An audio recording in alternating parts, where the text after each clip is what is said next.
Hi, welcome back to the channel and to your weekly collective reading. I'm doing a reading today for the week of November 10th through the 16th. How's everybody doing? Hope you all had a good weekend. Happy birthday to my Scorpios tuning in. We have a really interesting collective shift going on this week. Many of you are probably already aware that we're in Mercury retrograde, but we also have, starting tomorrow, the 1111 portal peak. Now, 1111 in numerology, it's one of my favorite numbers. Many of you maybe have grown up with this, even from more of the non-spiritual community. When they see it, they may, say make a wish, but it is an activation number. I feel like it's an amplification because it's a double number. We have 11 twice. And the number 11 numerology is considered a master number. And it's around intuition, it's around spiritual awakening, certain epiphanies. So we have this really beautiful influence of this portal that's amplifying, not much from a hype, a lot of people hype it up. For me, it's more about an opportunity to align in a deeper way with our intentions, with what we're bringing forth, with our lessons and with our growth. So because of this kind of being the wrapping of this week in this 1111 energy, simultaneously with things that are putting pressure, right, on the collective around the retrograde in Mercury and around our communications, you might notice some things resurface this week. And bear with my voice. I unexpectedly got hit by a little bug. But when anything happens, and this is one nice thing about the 1111 portal, is there's usually a big significant shift for everyone mid-November of every year. We have beautiful retrograde energy, and we can look at it as like, great, what is it? I'm getting Charlie Brown, the UGG, right? Good grief. That's what he used to say. Good grief. I just heard that. I think Spirit's trying to make light of when we are being influenced by energies that are not so pleasant or things that don't go as planned or as expected. Whenever I don't feel 100%, it is a welcoming time. Usually it means my body saying, can you please just take a break and experience some solitude, some quiet energy, some time to reflect, because that's whenever we have a lot of planets, which we do in retrograde this week, it's a time to really sit still and reflect on your path. And that's when your creativity gets inspired, your genius gets inspired. You kind of connect dots with some things that may have happened with certain connections in your life, relational connections. So, and because we're in this really deep Scorpio season, it's requiring a lot of depth and honesty with ourselves and with other people, and a lot of intuitive insights. So, and this Mercury, is slowing everything down, which means that, we do have this opportunity. So take this opportunity to review and reassess some things in your life this week. You might feel that you're having more reflective conversations with the people around you and deeper insights. You may need to take a little bit longer to make some crucial decisions. If you're at some sort of crux, give yourself that benefit of time, because what the perspective you have heading into the week, you may not have at the end of the week. So there's also some very strong Venusian themes that are going to make you feel like you're wanting to reach deeper levels of emotionality. Accessing your feelings might become a little bit more prevalent this week, especially around your relationships, as you check in with your value and your worth in the relationship. And are you expressing your needs? And are you really listening and being present? I'm going to share with you a passage that I read. Instead of the quotes, I came across a really, really, really heartfelt opportunity for us to take a look at Thich Nhat Hanh's approach to one of the best gifts we can give others.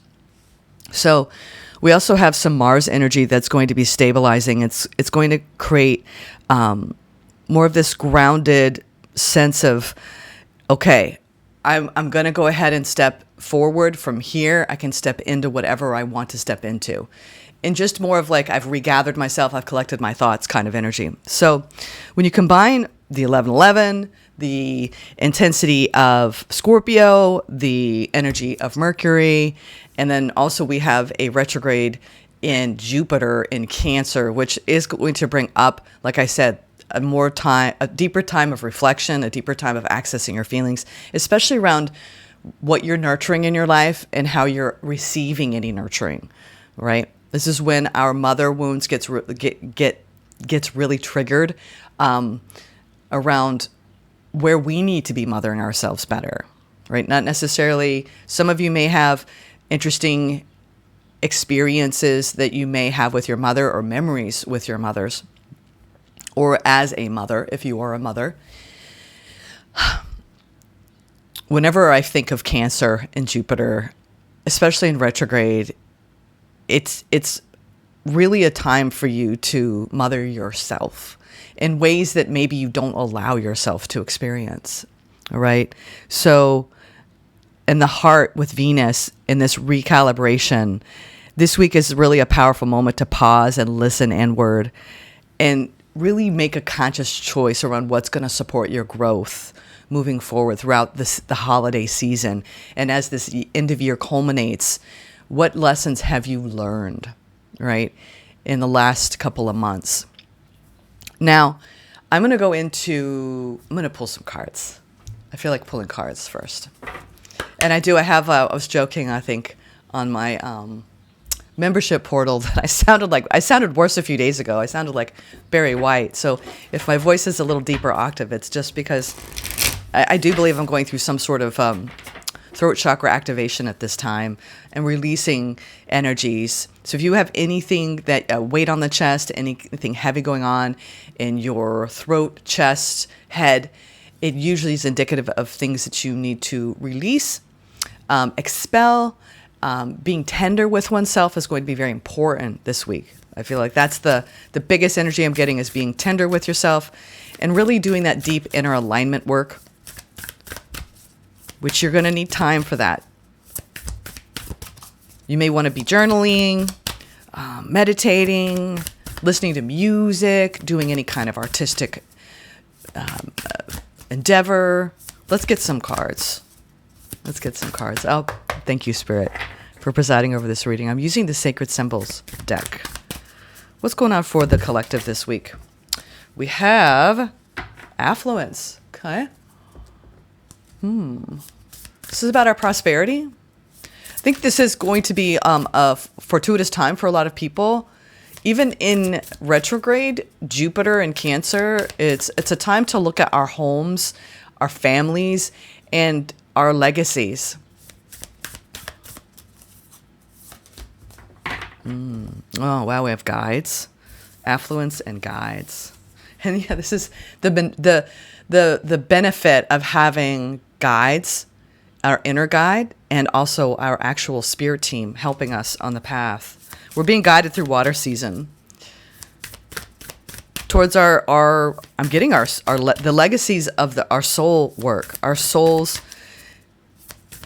It's funny, what I listened to right before I pressed record was a woman saying that even in adversity and in great hardship, if you can understand that a lot of the things that you have experienced in life and will continue to experience, it's something that's being soul-led and soul-guided. The biggest thing is just trusting in the growth that comes from that, even when it's difficult. That's what I'm getting here. It's interesting that came up right before recording. Yeah, knowledge. It's teaching us self-knowledge. So we have knowledge. Some of you are really going to, yesterday I was really guided to read a lot, especially in fall. I go to a lot of books. I read different poetry books, read short stories, read kinds of novels, you name it. I'm a little bit of a bookworm. So if you feel like a good part of your reflection time this week could come by way of reading or revisiting some of your favorite passages or books, it might be a good time. I always am able to process my emotions better by reading. So I'm getting also self-knowledge. Earth, okay. Ground in Gaia's energy. Listen to Gaia. You know, I saw the most beautiful, radiant tree, bright crimson, yesterday on a walk, and it was so gorgeous. Something about the earth and her ability to store, right? When a tree turns green and has all of its leaves in the height, right, of summer, That's all chlorophyll coming from the sun. It's stored energy. And then when these leaves turn, it's really the tree taking all of that chlorophyll and storing it over the winter. She just knows what to do. So you may be taking all of this knowledge and like storing it, right? This is what they're telling me. This is what the soul does in each lifetime. We're storehousing knowledge, growth. Oh, wow. Earth, that's deep. Now we have last one.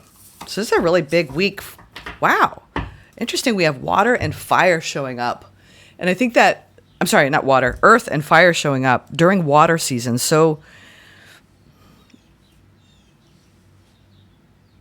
fire is our spiritual work. I feel like we're all being grounded in a new level of self-mastery and looking at the long range, being guided to this week. So whatever you're trying to work on in your personal life or professional life, taking the long range approach and giving yourself the benefit. It's like nothing is built overnight. And if you're putting a lot of pressure on yourself to create the next thing for you, which is going to be birthed in 2026, okay? Mind you, it is a giving birth year.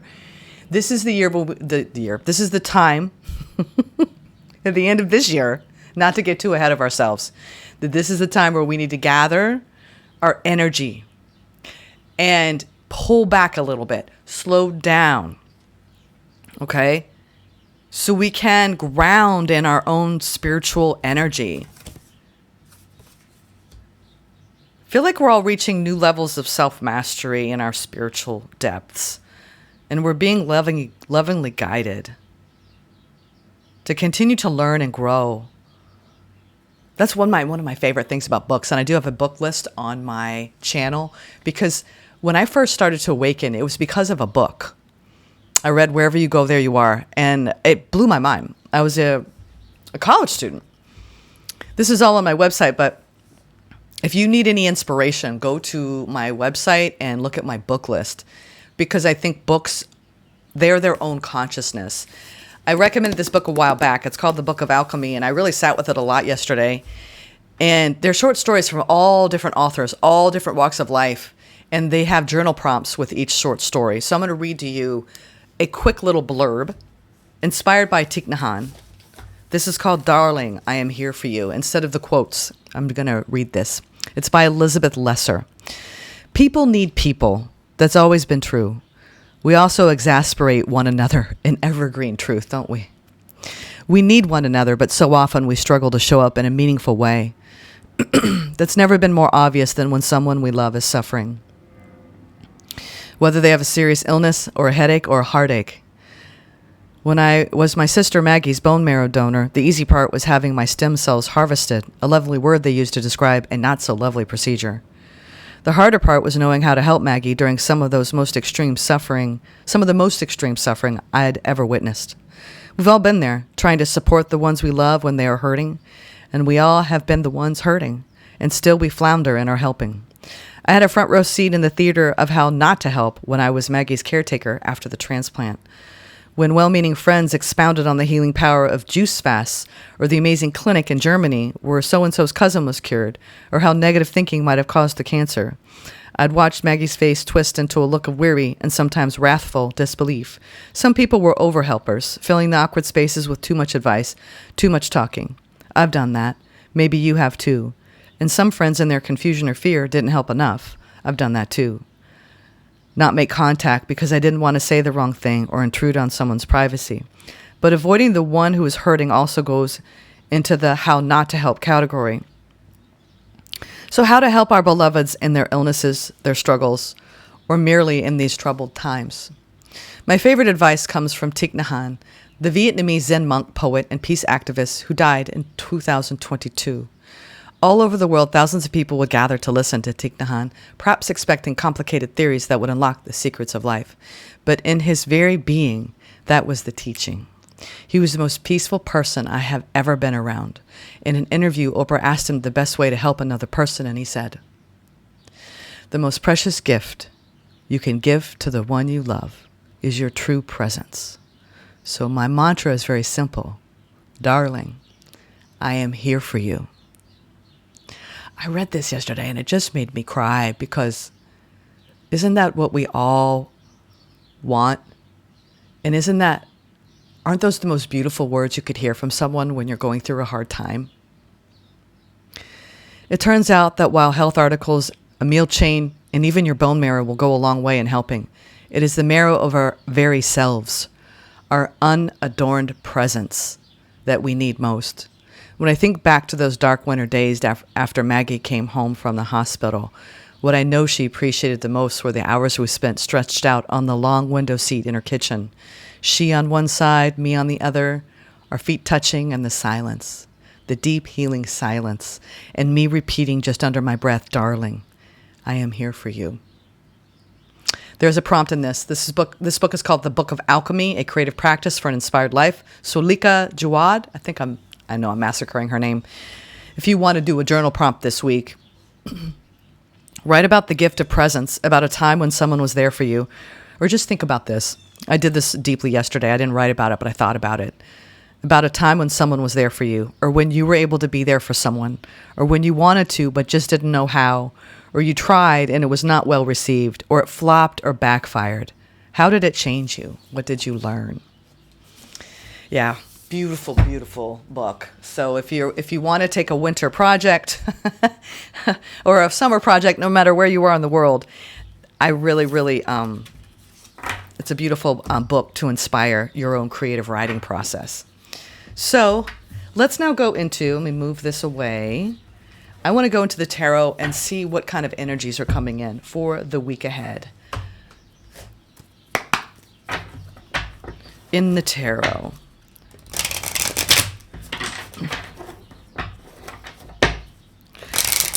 So,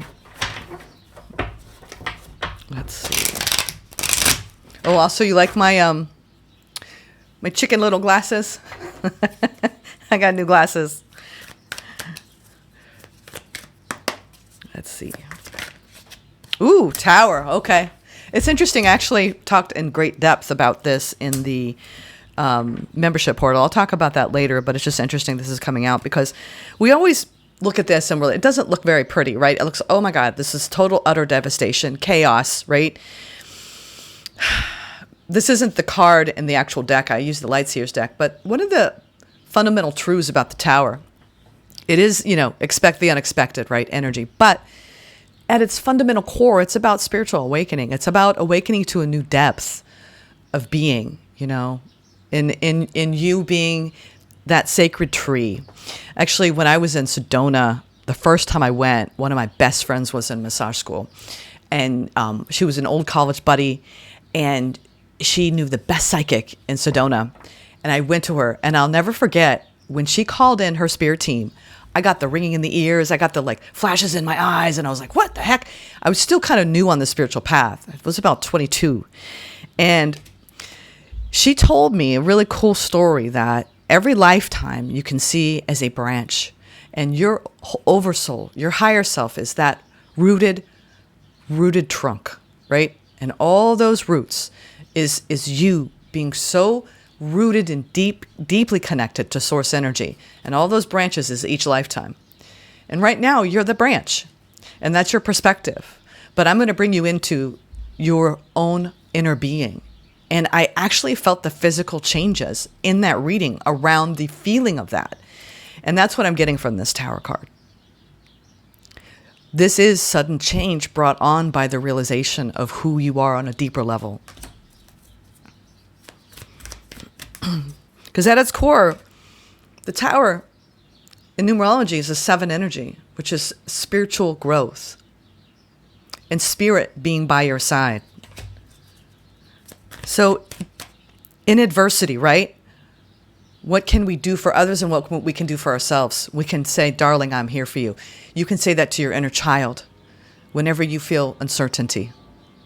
You can say that for another person who's going through a difficult time. Darling, I'm here for you. I just think that's one of those beautiful sentences ever crafted. Take the hand. Oh, so gorgeous. The wheel. See? Don't fear change. Don't fear the changes, you all. We have the wheel. We have a new beginning on the horizon. We have 16 going into 10, 7 into 1. New beginnings, new seeds, new chapters, new you, new identities, new roles. This is good fortune. So whatever needs to fall away, let it fall away. Things are being amplified this week, okay? We're going into a doorway, into a deeper sense of truth. I think that this week we're going to be, what really is going to be revealed through this tower is it's going to show you what's real, what's resonant, or what's done. So you can actually call in what's meant for you, your destined path. And some of you are walking into destined timelines that are shocking you. Oh, I love it. We have 3 majors coming out. What a beautiful week we have. We now have the Lovers with the Hermit. Oh my God. And the Page of Swords. Wow. This is amazing energy, you all. This is really like, come on, feel the love, right? Let's bring it back home. Where's the love? Let's bring love back into our paths for ourselves. And let's bring love back into, this is when we need to choose love. Choose love. Every decision you make, ask yourself, is this the highest expression of love that I can create in my life? Is this the best thing for my path? There's a lot of deep inward introspection going on. And I do believe this is when we are taking a look and taking stock of our connections on a deep, deep level, especially around how we communicate. Page of Swords. I always get this guarded feeling from her whenever I look at her. She's like, it's almost like she's ready to defend herself, you know?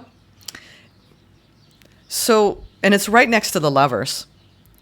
This is interesting. This is definitely a culmination energy led by Scorpio.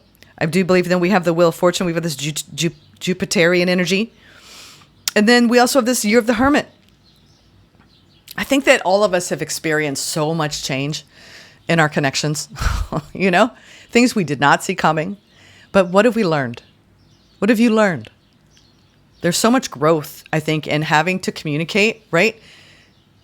The softness, the tenderness. I'm going to go deeper. Gosh, which one do I choose to? Usually I pick one major. I mean, this is major energy. 4 majors. This is the choice to go inward. Also, the balance we need in our connections to be in togetherness. You know, one of my favorite quotes by Khalil Gibran, let there be spaces in your togetherness. So whether that's in your family dynamic, your roommates, significant others, children, we need the balance of both our freedom and our connectivity. And that's called interdependence, where we are looking in this Aquarian age, how can we be an individual in the collective, in the dynamics of our own family systems, in the dynamics of our own partnership systems. And I think that that's what you're going to be looking at. This could be really deep communication on a soul level, where you're communicating not only from the heart, but from you as an individual, sovereign. 9 of Cups, excuse me. It's about your own inner fulfillment. What brings your core being happiness. This is really good. It's like allow the changes to take root in that earth energy. It's like everybody's graduating from their class, right? Of their own soul's growth. And that branch that you've been hanging out on, it's like, I feel like there's a lot of people hanging out on that one branch, right, of your own soul's path. And it's a time to shed, right? Because branches hold the leaves. So it's a time to let go of what needs to be released from the journey that you don't need to carry anymore. The burdens. It's like we have each other in this. We're not alone. It's not true that we're alone on the path. Our society teaches us that no one will understand us completely, but you understand yourself. Isn't that the point? You came here to understand yourself on a deeper level. and to be witnessed and observed and seen and felt and validated by the people around you. It's a very deep week. I feel like I'm talking in riddles, but I feel like a lot of you are following me here. Wow, it is. This is about clearing up the pain we carry. Because Scorpio, it's that I love the Scorpio energy. I know it well. Many of you know that this is a big part of my own energy print and why I feel like I can even do what I do here on the channel. This is when we actually take the pain, right? And we don't bypass it. We don't ignore it. We actually face it. It's not that scary. Wow.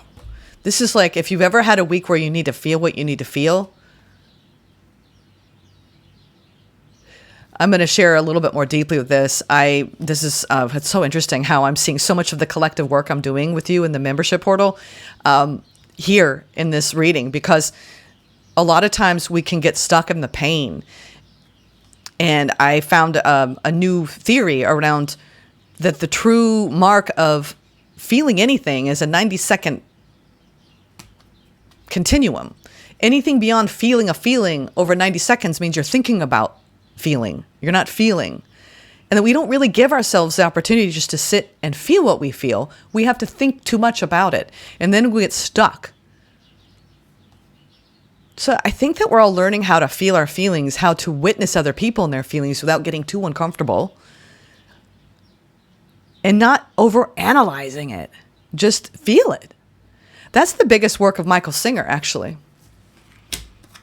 You know, when we hold on to the pain, it perpetuates a loop, a binding loop between you and the events that hurt you. And grief is a process. It is. But how much do we hold on beyond the grief to states of just, because see, pain is something we feel on a deep level. At least we're feeling, right? I used to tell myself that, well, at least I'm feeling, but I got stuck in the pain. And I feel like this week is a relief from the pain, the collective pain that we're carrying. This is the pain body, the Three of Swords, and that we carry in our family systems, 10 of Cups. And this inner fulfillment that we all are striving for. It's actually like Spirit saying, go toward what has hurt you. It's not as scary as you think to actually feel it, honor it, bless it. Tell the pain I'm here for you. Wow, that's a big one. I've never even done that. If anything is hurting you that you're holding on to from the past, actually have a conversation with it. Something profound might happen out of that this week. Darling, I'm here for you. The pain is trying to teach you something. Wow. Let me get a few Starseed messages. I wanted to pull these out because this is a big week, these want to come out. For the 1111 portal, we have free spirit, dreams, and advancement. To be a free spirit is to float without walls, to fly without judgment, and to love without conditions. Oh my God. It's the pain that prevents us. It's our past pain that prevents us. It makes us love with judgment and with condition. And the spiritual path is loving unconditionally. Which, if we can't hold our own pain with love and kindness, how can we hold other people in their pain? I think a lot of us are learning what it means to be non-judgmental of ourselves and to love ourselves without condition, because that's the first step. That's why the 9 of Cups is here. And the dreams. The universe speaks to you through your dreams. So a lot of you are feeling and sensing. You might be getting some beautiful downloads or visitations from your guides in your dreams this week. Pay very close attention to your dreams. Maybe keep a dream journal. That's being very much highlighted this week. And advancement. A strong energy is propelling you forward. Follow the stirrings of your heart. We've got all this heart energy. All right? There's a lot of energy moving through your body, your heart, and your timeline. Okay? It's really a matter of being more honest, having cleaner boundaries, and feeling reciprocation and groundedness in your connections, and clearing up hurt so you can learn how to go deeper Loving without judgment and loving without condition. Gosh, you know how hard that is in our world? Ooh, this is a big week. Big week. Let's get a gateway of light activation for this 1111 chamber of the violet flame. That's why fire and earth came in. This is a sacred burning, a sacred, and I've been mentioning this too. A lot of us have been going through these heat flashes and just these intense physical experiences. And if you are getting uncomfortable in your body, or you feel heaviness in your chest, just know it's because you're releasing. Sometimes releasing can be uncomfortable physically. Let's look at the chamber of the violet flame. Karmic release, radical transformation. Wow. The violet flame is a spiritual retreat space that holds a powerful energy of transformation and transmutation. It can be visited in meditation and invoked through prayer and affirmation. Spiritually, it is seen within a chamber, often as a giant roaring flame, and sometimes with silver and gold shining through the violet. When we connect with the violet flame, we are being given the opportunity to detach from lower vibrational energies and turn darkness into light. Yeah, darkness into light. That is the scorpionic path.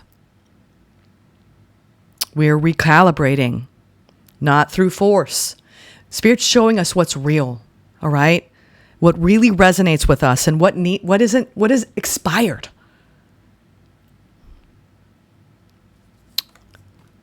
Wow. Ultimately, this is the gateway of alchemy. I was going to say that earlier, but I knew it was going to come out. Alchemy is the art of turning lead into gold. And so from an energy, which is what the trees do, they turn the chlorophyll into usable energy for months. Alchemy is the art of turning lead into gold. And so from an energetic perspective, the violet flame is where we place all that is leaden and heavy in our life and turn it into a golden opportunity. When you receive this card, know that the violet flame of transformation has been brought to you by your angels and guides, which we had guides in the very beginning. They are encouraging you to see that you are in a space of radical transformation. Transformation can be overwhelming, but know the hand, and I'm talking physical, emotional, spiritual transformation. It can be overwhelming, but know the hand of the divine is leading the way. All past trauma is now being cleared from your energy. Stay focused on releasing all the energies that are no longer serving you. Wow, my head's getting real buzzy too. Ooh, buzzy, buzzy, buzzy. Do you all feel that? The violet flame is here to transmute fear into love. If any fear is rising up inside you now, which the Three of Swords is the fear, note it as simply a call for love. Call in the strongest form of love, and we have the 10 of Cups and the 9 of Cups. Call in the strongest form of love you know, and allow those in your inner circle to support you through this transformational time. You are an alchemist with the capacity to take all the leaden aspects of your life and turn them into golden opportunities. You can align your life with the divine plan now and live in a more purposeful way. Wow. The chamber of the violet flame. No wonder we had earth and fire come up. This is a beautiful portal karmic release. 1111 is giving us that opportunity. Just like the trees perform alchemy, so do we. Let's get our self-care for the week. Hope you enjoyed this reading. It's been a pleasure to sit here. I wasn't sure if I'd make it because my voice has been crazy. We're all recalibrating. We have a couple come out. We have self-love, healing, and personal power showing up for us this week. I learned to care for myself by addressing my wants and needs. I understand that healing comes in waves, and I can choose to do things differently. Powerful. Powerful. Well, what a beautiful reading we had this week. So I'm going to share with you a quote now as I go into a little bit of a blurb about something that I've been doing. This is a passion project of mine. Thank you for being here. Namaste to all of you who tuned in and made it this far. Now we're going to be doing a special announcement. I'm going to read you a quote. I'm going to talk a little bit about this special project that I have that's a little bit different than any channel membership I've seen on YouTube. So I read this by Spiritual Goal over the weekend. It says, if your peace depends on everything going right, that's not peace, that's control. Learning to be steady in uncertainty, that's real growth. So every single week inside the Illuminated Collective, I offer deeper soul level guidance that will help you find peace in uncertainty. We're going through the alchemy of change as a collective and as individuals, both physically, mentally, emotionally, and spiritually. And this is a time where we need to lean on each other, right? This is me saying to you, darling, I'm here for you. In the deepest capacity that I can be, I am here for you. This is me showing up week to week on the deepest level possible at my core. My core. Every week we go into the real energy that's moving through your body, moving through your heart, and your timeline. I offer channeled themes. We go into a deep alchemical tarot spread. We do somatic practices, and it offers you the space to truly integrate the person that you are working on becoming. So if you're feeling the pull to go deeper in community with me, to be guided in this way, I really, really welcome you into the Illuminated Collective. It's a beautiful place to land right now. I'd really, really love to have you there. I wanted to create something that will help foster growth in these really, really intense times. We are going through the crucible, the crux of extreme transformation, both on a planetary scale and on a personal scale. So if you feel the call to be a part of the Illuminated Collective, I have a link in the description box below. It is a membership, and it's all through YouTube, and you will be in a members only zone. So you just click on it, and I'm actually going to be doing an 11/11 reading either today or first thing tomorrow for the collective. I've already put out 2 videos so far. We just launched it on the super full moon in Taurus. And I really want to thank all of you for the amount of work that you do daily in your families, in your communities, in your individual soul's journey. It's an honor to be here. It's an honor to support you in these changing times. But we came here for this. So, and that's the biggest thing I want to express to you is we came here for this. And I'm here to support you in your journey. All right, darling, I am here for you. Take care. Namaste.